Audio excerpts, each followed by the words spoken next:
This is the Gridiron Review, and we're going to be responding to ESPN's top questions leaving the 2023 NFL Draft. It's one for each team, and we're going to do our best to answer them. But with the Buffalo Bills, what does the future of their defensive tackle look like? The first thing to note is they actually, after this article was put out, they did sign Poona Ford to a one-year deal. Obviously, he's a veteran. He's not going to be the future. Ed Oliver hasn't lived up to the draft slot that he was taken, but he's still been a good tackle.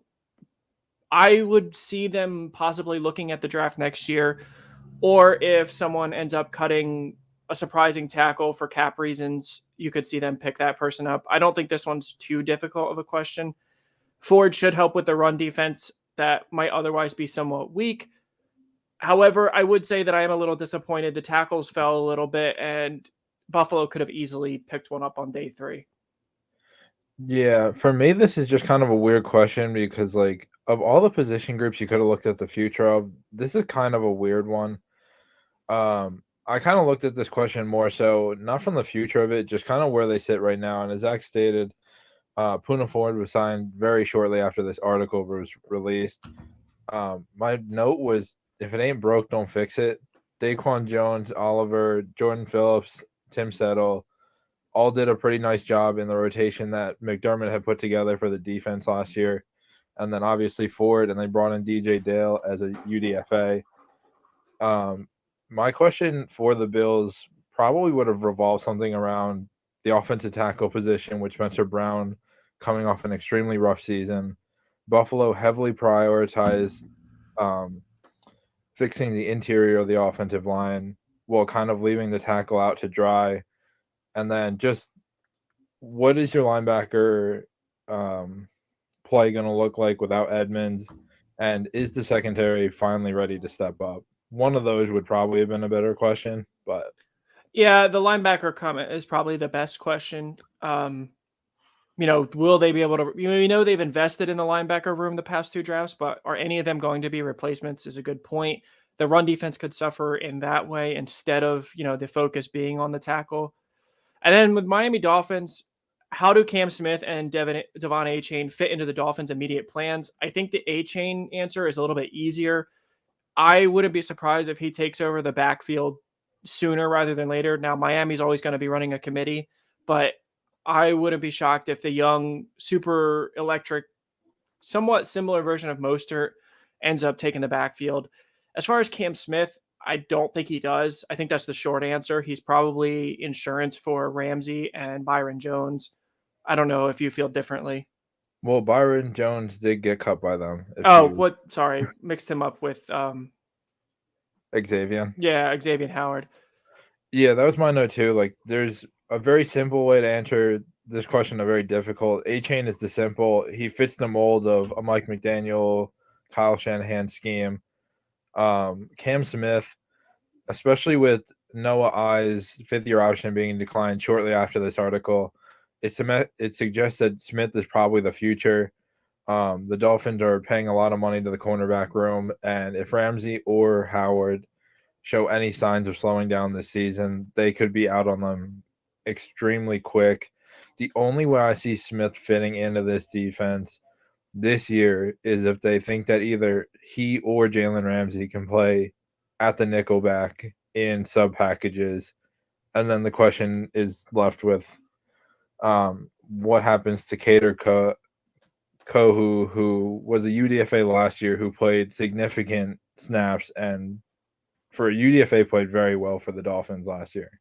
And it's worth noting that whenever you're in the AFC, loading up on corners is not a bad thing, especially athletic corners. So it's not an awful pick. That's not what we're saying. I don't think that's even what the question is asking, but Achane, probably week 1, he figures into the game plan.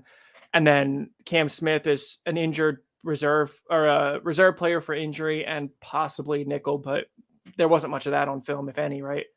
No. All right.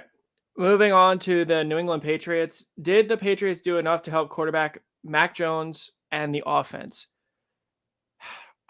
In the draft, no. I think the signing of Juju Smith-Schuster is a little bit under the radar. I know Jack's not the biggest fan of his, but I think Smith Schuster should fill in Jacoby Myers' role right away. And controversy, maybe he's probably going to be better in it.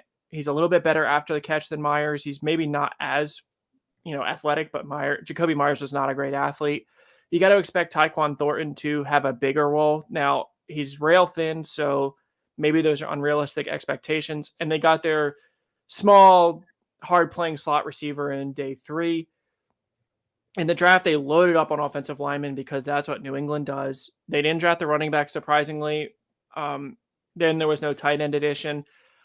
I think too many receivers fell. Too many were available in UDFA. I just saw today that the Giants gave Bryce Ford Wheaton a massive guaranteed contract. I think for an undrafted free agent, and he deserves it just from his upside standpoint. And New England didn't even do that. So I think the quick answer is no, especially in the draft when they only invested in the offensive line, which is absolutely important. But in free agency, they did enough to make the offense better. I mean, Mike Gesicki can't be ignored either. I just don't like New England is not going to be the best team in the division. They're not. They might sneak in as a wild card, but I mean, I think they're way behind anyway. Yeah, I'm with Zach on this. The short answer is no. I think when you look at what they needed heading into the draft, it was an alpha receiver, whether that was via trade, via draft pick, and a right tackle. And as Zach stated, they did focus on the line in this draft. The unfortunate part is they focused on the 3 parts of the line where they're already set with starters. That's left guard, right guard, and center. And Riley Reef is still, as of right now, the slated right tackle starter. Could Wynn come back? It's possible. In terms of the alpha receiver thing, they ended up with Kayshon Boutte and Demario Douglas. Neither of them are going to be alphas. I mean, it's New England, so maybe they do. But really all they did was replace what they lost. Like they lost Damian Harris, and in free agency, they brought in James Robinson. Just with all the rumors that Mac Jones isn't the answer, it doesn't really seem like New England is out here to help him. Yeah, maybe Belichick is just trying to help him fail. And as far as the Kayshon Boutte pick, I know there's a lot of people that are going to be, saying that New England, oh, they can develop him and all this. Look, for as hyped up as Boutte was, even before all the off the field concerns, his tape is wildly inconsistent. His hands are suspect, his route running is suspect, and his effort isn't great either. So it is a speculative pick at best, and wouldn't be shocked if he's cut or sent to the practice squad ASAP, and then he probably goes to the XFL or something. So look, New England, their defense is going to be great. Christian Gonzalez adds to that room. They're million strong safety linebacker hybrids. The cornerback room is good. The pass rush is going to be very good, but the offense is, it can't be worse than last year, but it's not even a great, like, it's not a bad group, but it's also, you don't have that go-to guy right now. Did the Jets do enough to protect Aaron Rodgers? They got lucky that Joe Tippmann was there in the second, but they passed up on one of the premium tackles for Will McDonald, a decision that will haunt them. I'm almost positive.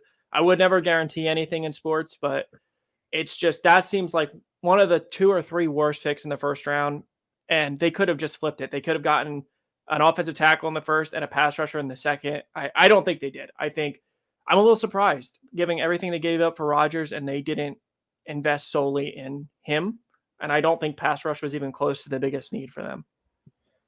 Yeah, short answer probably no, but I will say the Jets have bodies in the room. It's not like they've completely ignored it. I mean, they bring Dwayne Brown back, who decided not to retire.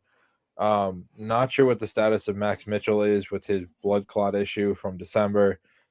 Becton has lost about 60 pounds from what we've heard, but my brother and I were literally just talking about this earlier today. He's played 15 games in 3 seasons, and 14 of them were in his rookie year.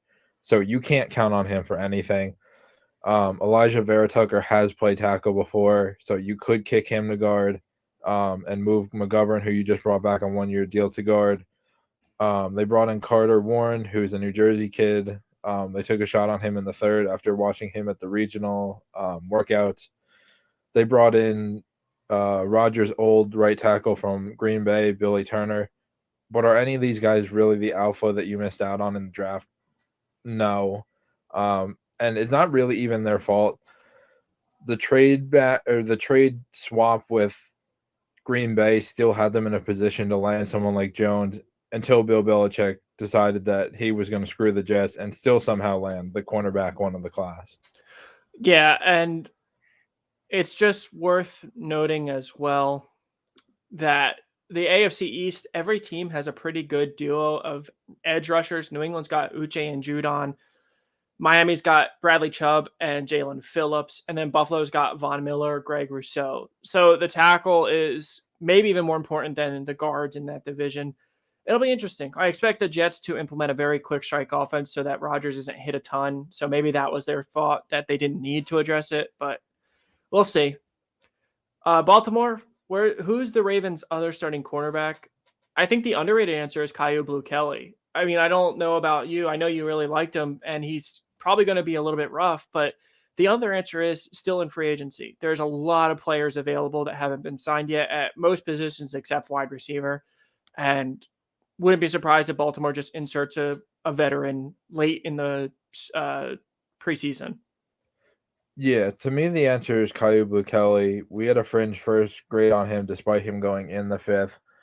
Is he the perfect cornerback? No. But is he going to fit in perfectly in the Raven system? Yes. He is a super physical corner who loves to play press, and he's going to get in your face.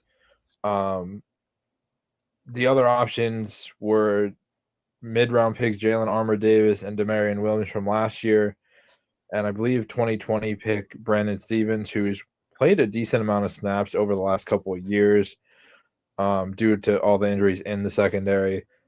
Kelly is obviously not going to be handed anything as a fifth-round pick, but of the four names I just named, I don't think anyone's going to give Kelly much of a fight. The Ravens have always been known to take the pressure off their corners with front seven pressure, so there's not going to be as much pressure on whoever ends up starting as with another team. The other options are bring Peters back, and Rocky Sin is another name that I heard today as a potential 1-year veteran sign because he had met with them like a month or two ago. With Cincinnati, what happens now at running back? It seems like they're going to cut Joe Mixon. And if they do, Chase Brown, as we noted in our draft pick review, is like the Walmart brand of Mixon. He can do a little bit of everything. In an offense that doesn't run the ball a ton, we know they need a rushing offense, but I think like people don't realize how many running backs are still unsigned. They could cut Mixon and sign a veteran like Kareem Hunt for probably pennies. We're assuming he doesn't get paid a lot if he's not signed at this point. If the Vikings cut Dalvin Cook, like there's still a lot of options. Austin Eckler could be traded for. This one isn't a big deal. I think, maybe this is the most relevant question for Cincinnati, but I don't think it's that complicated of a question. Yeah, well, the only argument I make, like, this was one of those things where it's like, if this is your question, you're pretty much in good shape. But for me, the question should have been something along the lines of either A, are you comfortable with Irv Smith being your tight end one? And two, how confident are you in this young cornerback room with Awuzie coming off an ACL? Because Taylor Britt has some experience from last year, although didn't stand out. Then two rookies and DJ Turner and DJ Ivy. And they just signed Sidney Jones on top of obviously Mike Hilton, who should not lose his job. And Daxton Hill didn't play last year, except for I think he had a spot start. Yeah, I mean, he's probably going to compete for safety, but that cornerback room has not proven anything to this point. Yeah, I definitely agree. I think the better question for the Bengals, if you're talking about the top question, is did they do enough in the secondary? Because in the AFC, especially now with Rodgers there, almost every team can throw all over the field. So you need to have a decent secondary. Cleveland, did they do enough to solidify their defensive line? I think they did. I mean, they're still missing that trademark pass rusher opposite of Myles Garrett. I would argue that could be a trade deadline acquisition with, what little assets they have if they're in contention. But going and getting Dalvin Tomlinson, Agbo Okoronkwo, Tristan Hill, and Maurice Hurst, they're going to be depth guys. And then getting Siaka Ika, who is going to absorb double teams and free up Myles Garrett and Dalvin Tomlinson. I think they did enough. I really do. I think this is uncharacteristically good for Garrett since Cleveland has really only signed Clowney to help him out since his time been there. And I feel like this might be our early bold prediction. I think Myles Garrett has a chance to approach the sack record now since the middle is going to be occupied. And considering the stats he's had when he's been the only guy there, I like what they've done. Yeah, I mean, for us, I know it's always been about bringing in the edge rusher opposite Garrett. Like last year, we had Chandler Jones as an unbelievable fit for them. However, Cleveland has found a way, we think, to do it in just a slightly different way where none of the D tackles they brought in are technically pass rush specialists. Maybe Tristan Hill, who hasn't developed whatsoever. But you bring in Okoronkwo, who was kind of an odd signing, especially for the amount of money they gave him. But if you have just bodies you can put in the middle that don't have the rush moves but can at least occupy space, that leaves Garrett one-on-one in just a completely different way. Yeah. So I think they did. I like that they have finally addressed it. The Steelers, can Matt Canada use the new offensive playmakers effectively? Who knows? I think it's weird that Pittsburgh didn't fire him, and that may come back to bite them because that offense, for whatever reason, last year, maybe it was Pickett just getting used to it. Maybe it was the bad offensive line. Was one of the most inefficient and uncreative offenses out there. I don't know. I don't think anybody really knows the answer to this. I would be leaning no. I think that they're going to end up firing him mid-season, but maybe he'll surprise us all. Yeah, my short answer to this is no. My question is that along the same lines has become who's going to take over this or who's going to take this offense to a next level in 2024. I know a lot of Steelers fans, and the one thing that I consistently hear from them is that Matt Canada is trash. So to me, it's more about who are you going to replace him with in a year from now, maybe even less than a year from now. The only other question that this possibly could have been is, what are you doing at linebacker? And the only reason I came up with this is because Zach and I were talking, was that today, about how Miles Jack's still a free agent. So it just doesn't seem like they've filled that hole. I mean, Holcomb should be fine, but are you really comfortable with Landon Roberts playing the other spot? Yeah, that's going to be interesting to keep an eye out for. Houston, do they have enough playmakers at receiver? This is a difficult question because they have a lot of the same or similar type receivers. Robert Woods, John Mechie, Amari Rogers, now Tank Dell, and others in the room are a lot of slot guys, undersized, maybe slightly, and Tank Dell definitely is. And I wish they would have gone and got a boundary receiver. I don't have a problem with their wide receiver room. I think it's going to be hard to cover all the really good route runners and guys that are decent after the catch. I mean, playmakers, yes. I think they have enough playmakers. I think they're missing something. And I don't know. I mean, obviously you can't fix all of your problems in one off season. So there's that. But I mean, I like the idea of John Mechie, Tank Dell, Robert Woods, Nico Collins. Like, I think that's a fine room. I think they have enough, but they're still missing. Maybe it's an alpha that they can, once Stroud proves that he's good, they can slide in later. Yeah, Zach hit the nail on the head there. I pretty much had the same note written down. Like, they have enough bodies, they have enough playmakers. They're missing a big alpha, and that could be I mean, I doubt D Hop comes back there ever, but just somebody in that type of mold. Yeah, and well, I was going to say they might be in line to draft the wide receiver next year, but they traded their first for Will Anderson. So there's that to consider. But, you never know who's going to be free agents due to people getting cut and, contracts not working out, extensions not going through, people wanting to request trades. So we think that they're going to have enough this year to be much better than they were. And then they need to just get an A guy later. Like I said, once Stroud establishes himself as a good quarterback, that'll make it easier to lure a free agent in. Did the Colts adequately address their offensive line? I didn't feel like this was a major need for them. So I don't know. I think Blake Freeland in the fourth was a steal, like as we talked about. So I feel like, yeah, I think they did enough. I didn't think it was a massive need. So I think like we said, the Colts were our favorite draft class. Yeah, the Colts. To me, the Colts line is fine. The one thing you can count on the Colts having is a reliable line. It's more just a matter of injuries. Freeland should slide in right away, despite being a fourth round pick. And if you're really uncomfortable with Will Fries being your right guard, Bernard Ryman was a prospect last year who was one of those tweeners, kind of like Cody Mock in the sense that he could play inside or out. So you could kick him in, and Indy's got their line for the next few years. To me, this is another one where the question wasn't necessarily right to us, and I know a lot of people might not agree, but like our question would be, what's the rush to play Richardson? Yeah, that's a good point. How quickly are they looking to get Richardson out there? It seems like the analysts and the public is divided. He's very inexperienced, even though we thought it was a perfect location with Shane Steichen. It's going to be interesting to see if they decide they want him playing early to get more experience or they want him to sit and develop behind Minshew. That's a tough call. We both lean towards sitting him and letting him learn.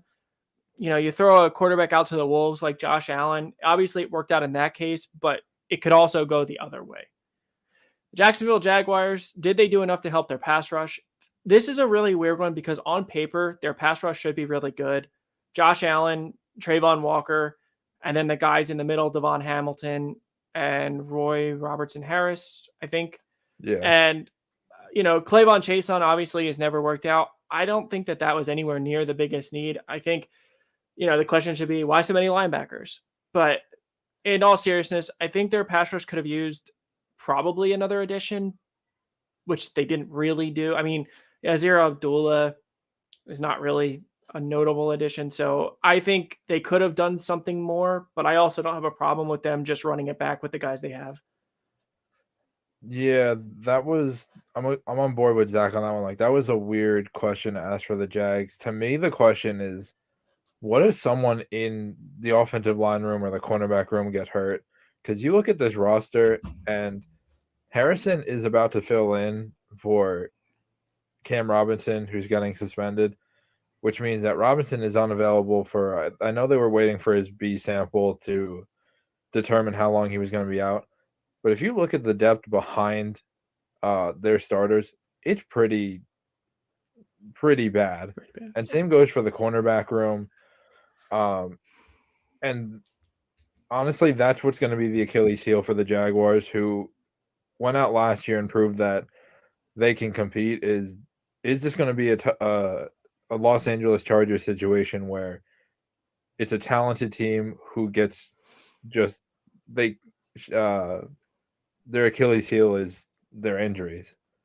Yeah, they are definitely thin at a couple positions. So we'll see. I mean, pass rush is thin as well. I mean, if Josh Allen were to go down, then or Trayvon Walker, not sure exactly what the plan would be. Tennessee Titans, did they properly address their wide receiver room? No.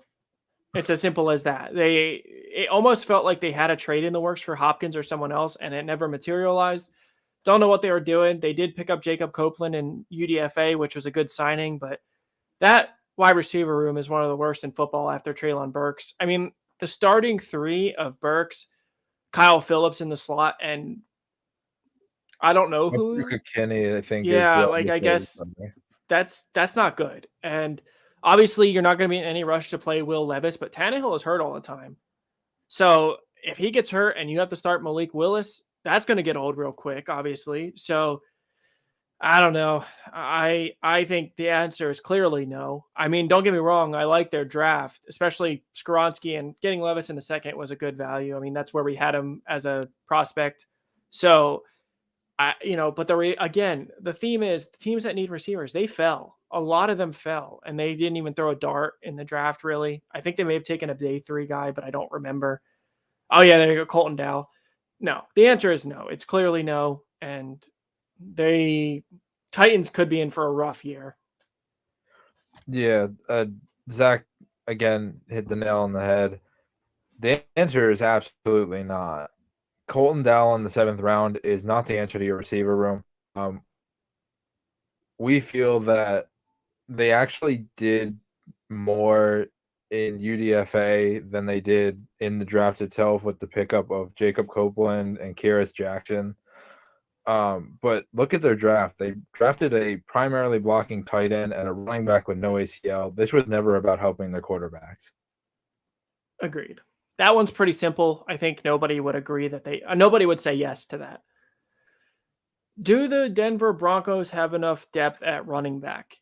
It's no, but this isn't a concerning one. As we've noted, there's a ton of veterans that are unsigned still at the running back position. I don't think you need to go too far into this. It feels like Denver's going to be a heavy passing team.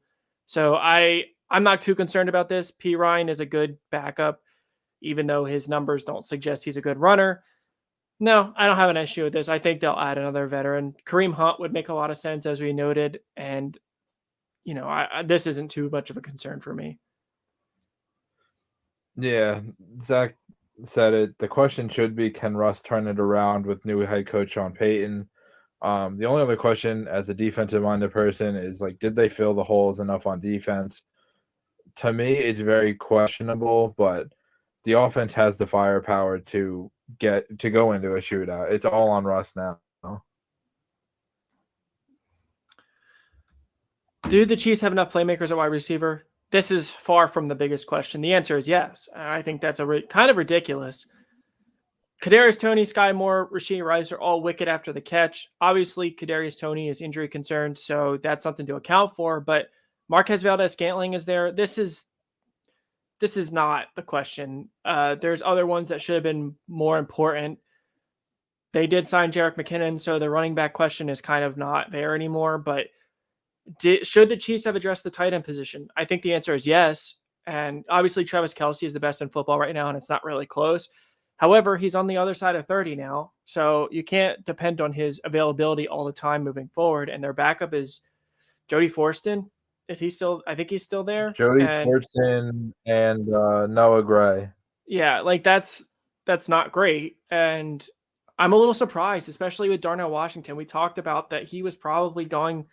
And the fact that he was falling, Kansas City traded up a couple times in the mid rounds, and we thought it was for Darnell Washington. But, the Chiefs have drafted so well, it's hard to get on them. But yes, they have enough playmakers at wide receiver. I think, again, a better question is, do they have enough pass rush? They did draft Uzoma in the first round, which was fine. I think it was a fine pick for the end of the first. And I like Karlaftis' upside. He was our edge 2 last year. But they're still, it's going to be a rotational pass rush. So I think this is the wrong question. Yeah, for me, the question is actually more geared towards the offensive line. I mean, you lose Andrew Wiley and Orlando Brown. You sign Jawan Taylor to a 4-year, $80 million deal. But between him and either Lucas Niang or Wanya Morris, how are they going to hold up on the edges for Patrick Mahomes?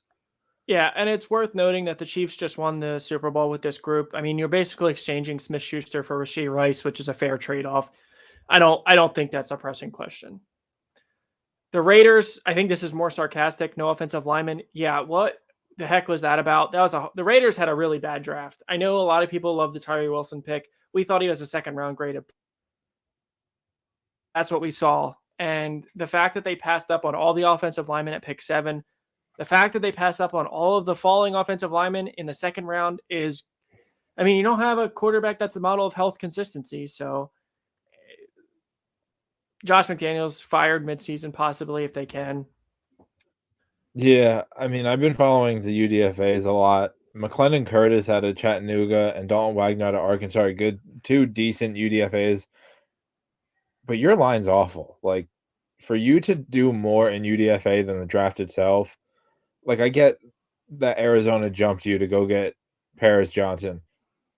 You don't understand how talented the tackle class was. You just gave up after that. Yeah, I mean, the Raiders are going to be a bad team. They also, it's worth noting, they didn't address the secondary either. They're going to be bottom of the barrel in the West, most likely. I mean, weirder things have happened, I suppose, but if they end up with more than 5 wins, I'd kind of be surprised. Are the Chargers set at tight end? Yes. And also, who cares? That's a two-part answer. Yes, Gerald Everett is going to start. Donald Parham is still a nice project, and Trey McKitty was a third rounder. The Chargers don't feature tight ends, at least not recently. Jared Cook was fine, but for all the people, wanting them to draft a tight end early, why?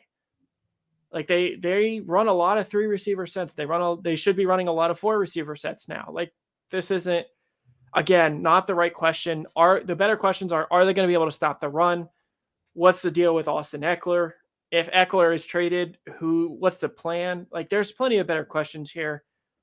So, yeah, Eckler and the run defense were 2 questions I had. The third one is, can they stay healthy? This team is absolutely a Super Bowl contender that can't seem to stay healthy year in and year out. Yeah. Who's the kicker in Dallas? Come on now. Are you serious? Is that a real question? Like, this is not the most pressing need. What does the running back room look like? We love Pollard. We'd love to pick a Deuce Vaughn and the UDFA signing of Hunter Lepke. Why did they draft Luke Schoonmaker? Is the offensive line going to hold up? Is Dak Prescott now safe with his job since they didn't address quarterback, even though, didn't they say they weren't leaving the draft without a quarterback? I feel like Jerry Jones went on the record and said that. I'm almost positive. Sure. Yeah. So I think there's a lot better questions. Is the secondary going to hold up? They didn't address the secondary. And Gilmore. No, but I thought they were still going to draft a young corner after Gilmore and Diggs, because beyond that, it's not great either. This is a dumb question. Yeah, the kicker question is ridiculous. The question for me is, what happens if Dak fails with everything that they've brought in for him? Like this, especially in what the NFC has become, which is much weaker than the AFC. If Dak can't pull this together this year, there's no way you can bring him back next year. Yeah, and another thing to consider is there going to be a receiver stepping up next to CeeDee Lamb? It's been unspectacular. Michael Gallup did not come back well from his injury, and Jalen Tolbert was a complete non-factor as a rookie. So that's something else to keep an eye on. Brandon Cooks could step up. Yeah, and I mean, we expect Cooks to be decent, but he's an older veteran, so we're a little surprised. I'm surprised, at least, that they didn't throw another dart at the receiver board. What now with Saquon Barkley for the New York Giants? He's a running back. As great as he is, you don't pay him. Obviously, those contracts don't work out too well. Again, they drafted Eric Gray. You had to take someone earlier. Israel Abinaconda fell to the 5th or late 4th. 5th, I think. Yeah, he would have been an amazing guy to throw in that room. The Giants had a good draft, but don't get us wrong. But it's a little surprising that the only thing they did was Eric Gray. So that's telling that they must be intending on signing Barkley to a long-term contract, or at least an extension. I'm surprised that they didn't do more here. Yeah, waiting till the 5th to take a running back when it doesn't seem like there's been any talk of an extension whatsoever is shocking. Again, with Zach saying Abinaconda and even Roshan Johnson, like, there were guys that fell, and this suggests that the Giants are probably about to overpay for a running back. Yeah. Did the Eagles find the cure to their Super Bowl hangover? Didn't know they were going to have one. I don't think, sometimes that is real. I don't think you can assume that they're going to have one, but the Eagles had a great draft, as they have in recent years. Did they address needs? Not necessarily, but they got the best player in the draft at pick 9 to the perfect environment, the only team that should have taken him. It felt like that was destined. They got an incredible, nothing but upside athlete and high character player, Nolan Smith. They got another offensive lineman that we're sure they'll develop. They got a safety that should sit and develop as well. And yeah, I mean, the only thing that we have an issue with is that they didn't go address the receiver position, because Quez Watkins is personally responsible for the loss, or at least theoretically, with his drop. And it's not surprising, because if anybody that watched Eagles games knows that Watkins was not very good. So I didn't think they needed to find a cure. I think I'm a little disappointed. They should have added another receiver, but that's nitpicking. Yeah, that was the only note I had too, is like they brought in Zacchaeus from Atlanta, but we really thought they were going to be in the market for an elite wide receiver 3, and even if they didn't wanna go that route, we thought for sure with how strong this tight end class is, it would have been a tight end too. Yeah, unless the only thing I can think of is they might really like Grant Calcaterra. So it's possible that he takes a step forward as the tight end too. As far as the receiver room, unless Britton Covey or Devin Allen take an unexpected leap, it's hard to believe that they aren't doing something. Howie Roseman's going to finesse a fifth rounder for Stephon Diggs or something ridiculous like that. The GMs are going to get the 201 or 619, I forget which one it was, area code, and they're going to cry a little bit, but they're going to accept the call anyway. So that might be a trade deadline move. We'll have to see how that plays out. The Commanders, did they improve their offensive line? Yeah, they did. I don't know why. Like, there's way more pressing questions than this. Did they do enough for the defensive line depth that gets hurt every year? I think the answer to that is no. Did they make the right additions to the secondary? I think the answer to that is maybe. Yeah, I mean, for me, just I get corners are supposed to recover first, but, like, Forbes is not the answer. I'm sorry.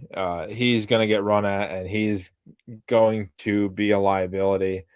Um, but simple answer to their question is yes. I think that they could have gone with some tackle depth, but outside of that, the Commanders' biggest question for the second year in a row is can they stay healthy? Because on paper, they should be able to compete. Yeah, and that's what we're talking about. We wish they would have added KJ Henry is a great speculative pick. We think that he could have done more. How will the Bears address the void at edge rusher? We're wondering the same thing. We were very shocked that in this deep edge class they didn't draft one. Now we like the 2 tackle picks of Javon Dexter and Zach Pickens. Don't get us wrong.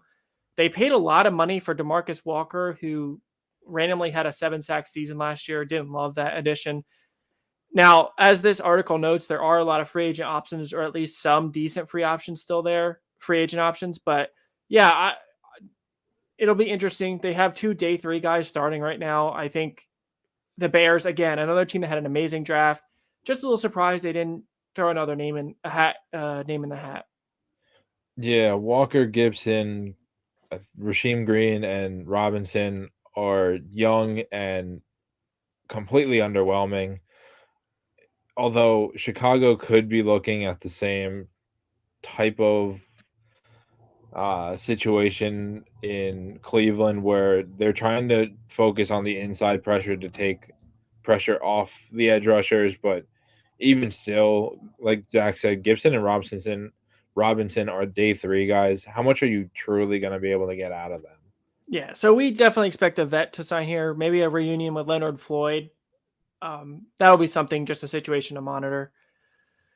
Will the Lions regret trading down from 6 overall? No, because it sounds like they were taking Jahmyr Gibbs either way. I don't know why the GM would lie about that, considering they already made the pick. I think the better question is, will the Lions regret drafting Jahmyr Gibbs? And I think the answer is yes to that. We love Gibbs as a player. They were not going to regret trading down. They got an extra pick that turned into Sam Laporta, which we love that selection. So the Lions regret trading down from 6? Not at all. Like we said, the better question will be, is Jahmyr Gibbs going to be worth that selection when someone like Christian Gonzalez was there? They could have gotten Gonzalez and Gibbs. We don't see in any world where Jahmyr Gibbs gets taken in between their 12 and 18 picks. Yeah, the Lions and Dan Campbell were doing such a good job. The trend was so much upward, and then it was just such an up and down draft. To me, the question is, did you really get better than what you were Wednesday night? Yeah, that's probably a no. And that's the sad thing because everybody wants to, including us, root for the Detroit Lions. Jahmyr Gibbs, is he going to be better than Jamal Williams and DeAndre Swift? I mean, probably, but they also signed David Montgomery to a 3-year deal that now all of a sudden doesn't look as great. It wasn't a ton of money, but money is money. Jack Campbell is going to be better than Alex Anzalone. There's no doubt about it. But is he going to be so much better that they couldn't have taken Drew Sanders in the second? Probably not. Sam Laporta is the only pick we truly love of theirs, and Hendon Hooker is good value in the third, but he's not going to offer much more production than what Goff has given you. Better leadership, yeah. Better athleticism, yeah. But like we said, it's a shame because we really want Detroit to work out. Green Bay, will the Packers look for a veteran to back up Jordan Love? Probably. Can't imagine they're going with Sean Clifford as their starting backup. We believe in Jordan Love. We don't think they add anyone that's going to push him, but I can't imagine that they run in with this group because even just injuries alone, like you have to consider that. You can't have Sean Clifford starting a game his rookie season, and Danny Etling has been a quarterback / receiver. So, Yeah, I think they look for a veteran. Clifford and Etling may be the worst uh, depth at quarterback in the league. With no tackle drafted for Green Bay because they decided to take Lucas Van Ness. My question is now, can Zach Tom take a year two leap? We believe that he was started way earlier than he should have, but now that he's there, can he make the year two leap to help protect Jordan Love in his first year fully starting? yeah. And another question that you could ask instead is, will the Packers regret this whole draft? Because it was so out of order. Lucas Van Ness is a great player. We love him. And pass rusher was theoretically a need at end, not at edge rusher. And we think Van Ness will play defensive end. That is possible. uh, Rachel, sorry if we butchered that, asked about Cam, the backup Jordan. Yeah, that would be, I don't think Cam expects to start at this point. I really don't. So he would be a high end backup. He's a decent mentor for Jordan Love. Obviously, they're not the same player, but it's worth noting that Cam is a mobile guy. Jordan Love is a mobile guy, not in the same way, but yeah, I think that's an option. Teddy Two Gloves. Yeah, Teddy Bridgewater, another guy. I think there's a lot of vet quarterbacks out there. That's probably not Green Bay's biggest concern at the moment. And they did just give Jordan Love that 1-year extension, so I don't think they're worried about someone to play if Jordan Love fails. Yeah, I like the idea of Cam or Teddy Bridgewater. I think that would be a good move. For the Vikings, is this Kirk Cousins last year with the Vikings or not? If this is a draft question, it certainly signifies no, because Jaron Hall is nothing more than a backup. And even then, I don't think he's that good of a backup. So unless they are able to swing another veteran in free agency next year, like we said before, it's hard to predict without, contract negotiations that happen in a year from now, who's going to be available. But I I think with the addition of Jordan Addison, he probably has another good year statistically speaking. Don't think he's going to be the one to bring them to a Super Bowl. They need to figure out quarterback sometime because you're wasting Jefferson's historic start. Yeah, as average as Kirk Cousins is, this isn't really the question to be asking. Like, if the NFC were anything like what the AFC has been built up to be, then this question is a lot more valid. But for the Vikings, it's, can the secondary hold up? Yeah. Obviously, they took 2 day 2 corners, but I mean, this is their room is Byron Murphy, Andrew Booth, Inexperience. and yeah, is anyone going to be any better than what they were last year? It's hard to believe it. And, Lewis Sign, if you're talking about secondary in general, is coming off a horrific injury. So how is he going to play? Yeah, the secondary is the biggest question for Minnesota because you know what Cousins is going to do. He's not going to suddenly get better. He's not going to, we wouldn't think he suddenly gets worse. They're going to probably, be competing in the NFC North in a super weak NFC. So, you know, it'll be interesting to see if the Vikings do something at quarterback next year if Cousins falters, but it doesn't feel like there's a lot of quarterbacks they could have drafted, like Dorian Thompson Robinson or Clayton Tune, that have a lot more promise developmentally. So they chose not to do that, even though they had both of them available. I would say that Cousins probably goes back one more season. And in this really strong quarterback class next year, maybe they draft someone in the mid first. Atlanta Falcons, how might Atlanta divvy up the offensive work? Who knows? I don't love their draft. The Bijan Robinson pick was a bad one. And it's nothing to do with Bijan as a player, but they had so many other needs. Their wide receiver room is dreadful after Drake London. Mac Hollins is not a starting number 2. Scotty Miller is a decent number 4 or 5. He shouldn't be a number 3. And I don't think they have much beyond that even. So How they're going to divvy it up, they're probably going to try and run a Tennessee offense like Arthur Smith ran in Tennessee. And that same offense that never brought a team to a Super Bowl while Tennessee has ran it is going to fail them. And I think it'll be I don't know. I don't know what to expect. I don't know why Bijan was the pick. It's kind of a head scratcher. Yeah, Zach basically hit on my point is that welcome to Tennessee 2.0, a team with great defense and very shaky offense because people are going to stack the box.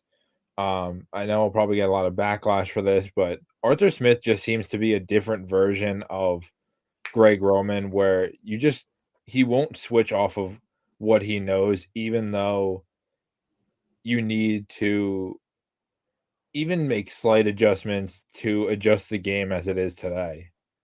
Yeah, he seems stuck in this wanting to be a rush first offense, which isn't a problem, but they're not Philly's offense. So, but even Philly has AJ Brown, Devontae Smith.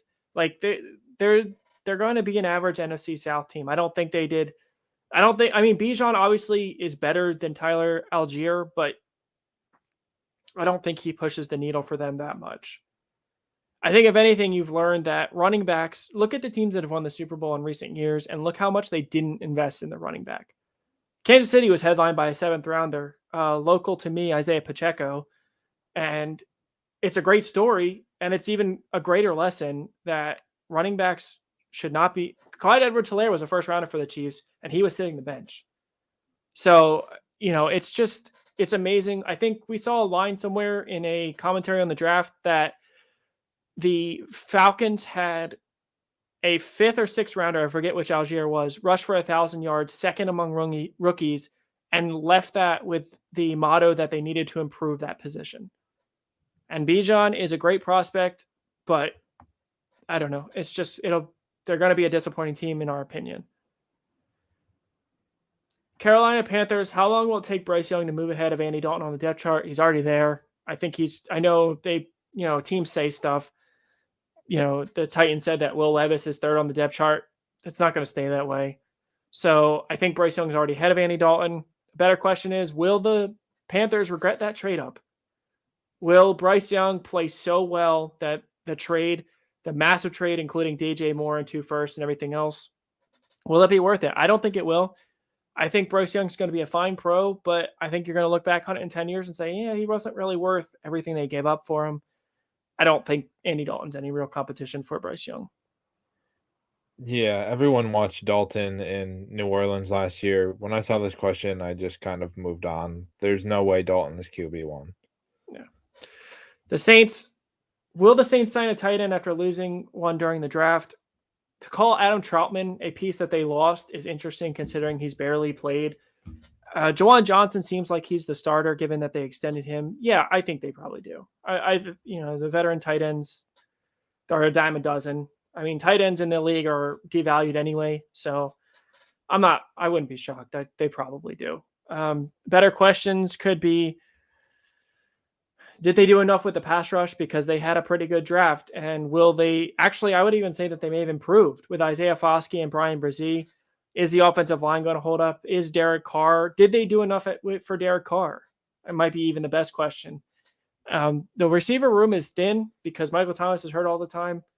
And Rashid Shaheed is an assumption that he's going to break out. And I kind of agree with that, but it can't be guaranteed. Chris Olave is a great receiver. And they got A.T. Perry for the Adam Troutman trade, but receivers fell. They could have added more. Yeah, Jawan Johnson, they just paid relatively decent money too, if I'm not mistaken. This question could have been a lot more, like Zach said, revolved around Carr and just did they do enough in general for him? The Bucs didn't draft an offensive tackle, which was supposed to be a priority. So who starts opposite Tristan Wirfs? It's Cody Mauch, most likely. He's very flexible. Like Jack was noting that he saw that someone called him a guard and that they couldn't play tackle. Cody Mauch can play tackle. Yeah, Mauch. When I read that question, my first thought was literally, did anyone miss like the Cody Mauch pick? He was a standout tackle at North Dakota State. A prospect that I thought was just about as technically sound as anyone. Not to say he was perfect. There is a lot for him to learn as he is a converted tight end within the last couple of years. But to sit like I was watching NFL Network, I think earlier, and they were saying, "Oh, Gadecki is gonna kick out to right tackle, and Mock's gonna play guard because that's what he is." And I was like, "Did you watch the film? This transition is only started at the Senior Bowl." Yeah, and the Bucks are that weird team that if they were going to be in the Caleb Williams sweepstakes, we wouldn't be surprised. They could be in for a rough year, considering they're going to be counting on Baker Mayfield and or Kyle Trask to try and win games. Did the Cardinals do enough to reshape the roster and win in 2023?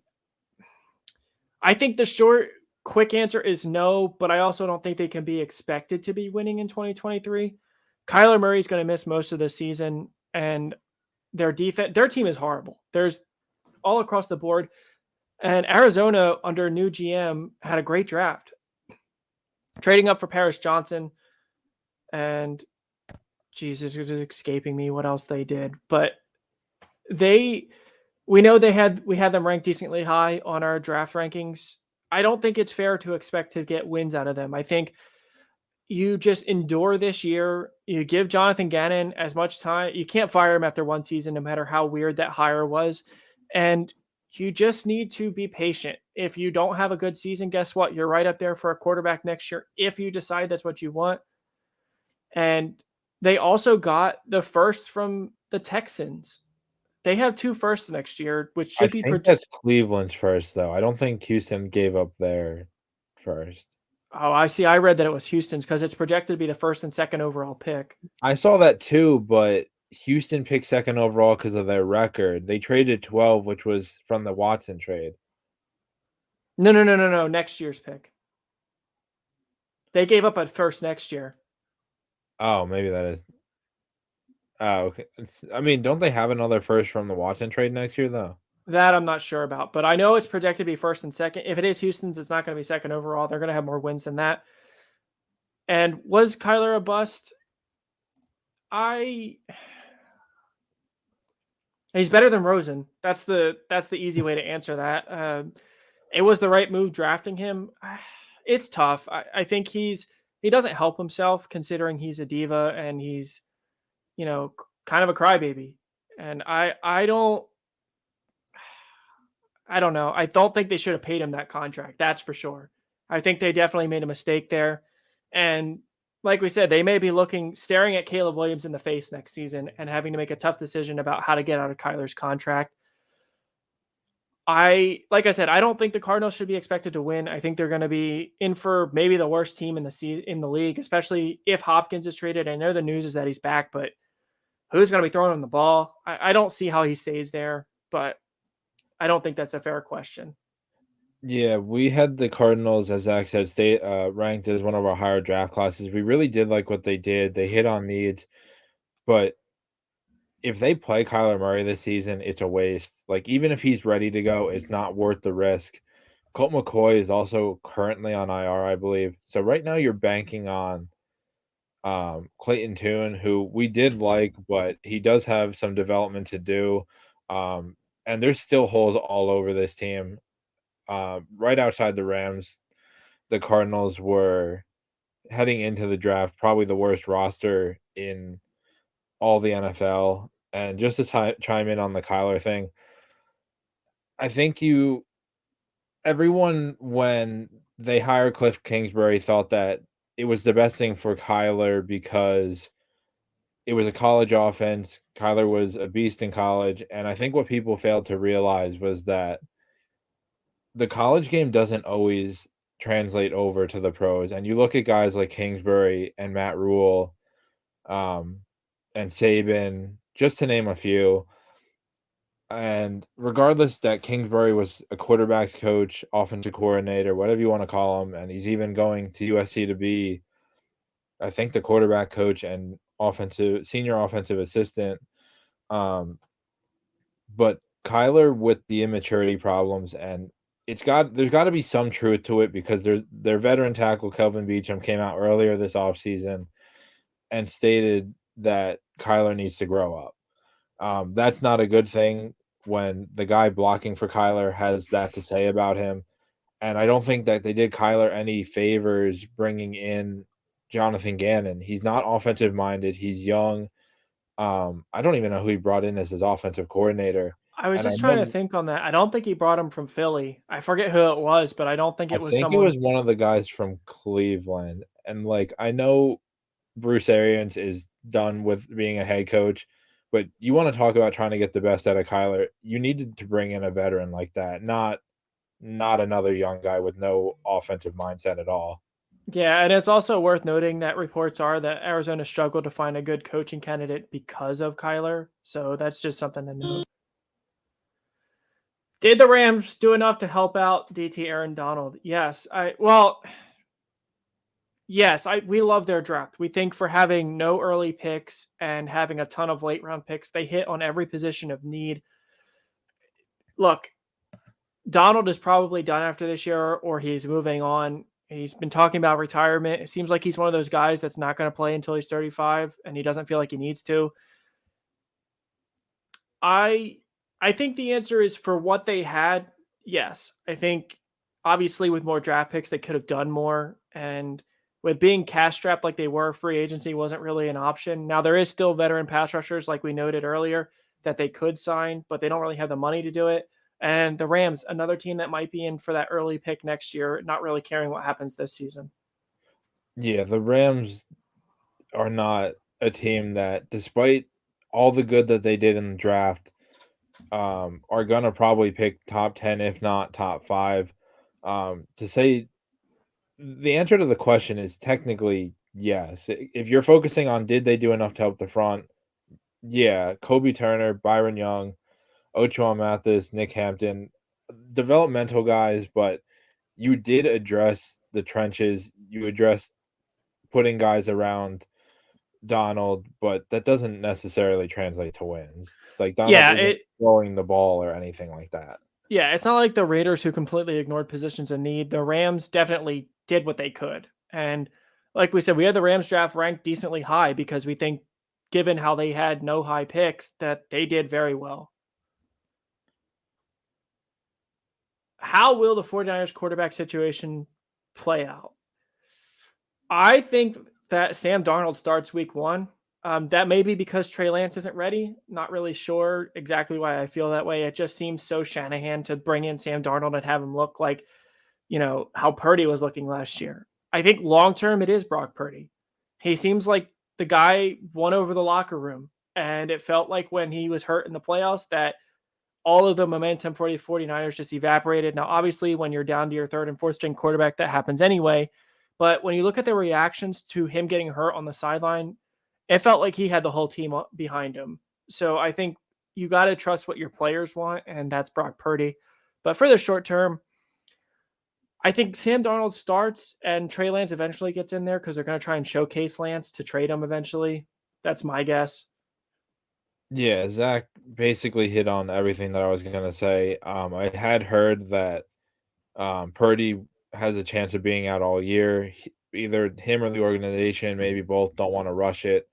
But yeah, I think Darnold is going to end up being the starter week one. If there's anyone who can revive him, it's the Shanahan system. Have the Seattle Seahawks close the gap on the 49ers? No, I don't think so. And I don't think that's necessarily Seattle. Well, the Charbonnet pick is awful unless something's wrong with Kenneth Walker medically that we don't know about. That pick was not very good. I think Seattle, Devon Witherspoon is a fine pick.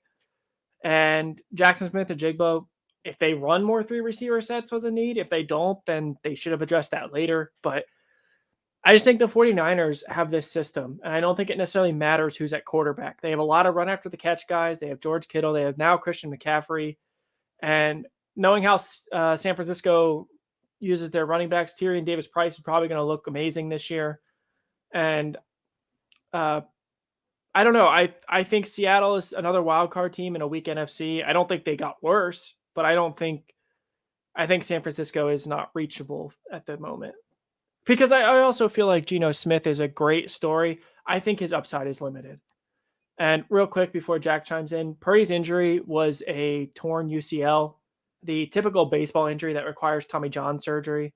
So For a quarterback, it seems like the Tommy John surgeries are longer injuries for NFL players, especially quarterbacks. Maybe that's because the football weighs more, but I assume that San Francisco is going to be winning no matter who's at quarterback, so they're not going to be in any rush to start Purdy, and that actually both Darnold and Lance could be showcased to be traded and even get compensatory picks in free agency if that's what it comes to. Yeah, obviously the NFC West is a two-man race. Arizona and LA had the two worst rosters heading into last Thursday night. Seattle's defense absolutely has the ability to compete with the 49ers. They brought in big time guys like Draymond Jones. Um, Now, again, we thought it was going to be Gonzalez, but Witherspoon is a great pick to fill the cornerback room. You are getting Jamal Adams back, despite all the jokes that come out around him. You really didn't lose much, and you brought back your veteran leader in the linebacker room and of the entire defense, for that matter, and Bobby Wagner. The defense should be right back to what they were in the Super Bowl runs. Like Zach stated, to us, this is about the limits of Geno Smith in this offense and just the complete lack of offensive identity right now. You have Yeah, weapons, but what are you doing? yeah, this is more of a, like Jack said, an identity problem. It might be an interesting season to see if Seattle gets caught in between wanting to be a rushing offense and wanting to be more of a throwing offense. Given Pete Carroll's history in Seattle, we doubt it's going to be a throwing offense just because I can't remember the last time they had three receivers that were notable all at the same time. And maybe again, if they wouldn't have drafted Charbonnet, it would have felt like they were trying to air it out more. But the drafting of Charbonnet is such a questionable pick. And it's this weird thing where San Francisco, as we noted, just always seems to win. And I don't think, unless Darnold / Lance are just that bad, because like Jack noted again, Seattle's defense should be one of the best in the league. So it's possible that they end up catching the 49ers, but they need something to go wrong for the 49ers versus them just going right for Seattle. And that concludes our coverage of the one pressing question for each team article posted by ESPN. We appreciate everyone watching, and we hope to see you back on our channel. Thanks.